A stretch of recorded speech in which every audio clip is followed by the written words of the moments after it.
Si usted busca iniciar un negocio o desarrollar una idea, se dice usted emprendedor, pues debe aprovechar justamente que inició la Semana Nacional del Emprendedor. Estos son los detalles.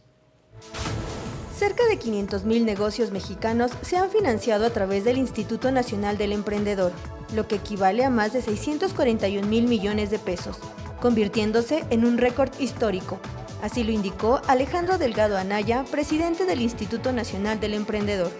Señaló que también se han apoyado a los fondos de capital, los cuales son centrales para el emprendimiento de alto impacto y de innovación.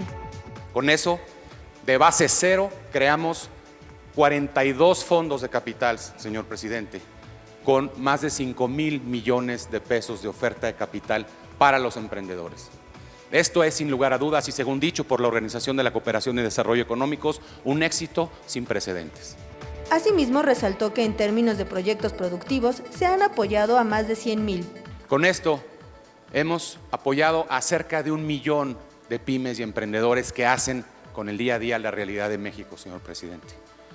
Esto es 28 veces más que todo lo logrado en la administración anterior. Dio a conocer que existen 189 incubadoras que ayudan a los jóvenes y a los emprendedores a iniciar un negocio por medio de capacitación, información y financiamiento, como es el caso de las más de 1 millón de mujeres que se han apoyado con el programa de financiamiento PYME, demostrando que la mujer juega un rol relevante en la economía del país. Durante la inauguración de la Semana del Emprendedor 2018, el presidente de México, Enrique Peña Nieto, destacó que 52% de los empleos que se generan en el país se han dado a través del emprendimiento de las micro, pequeñas y medianas empresas. Con imágenes de Sergio Villanueva, Mariana Sánchez, 21 Noticias.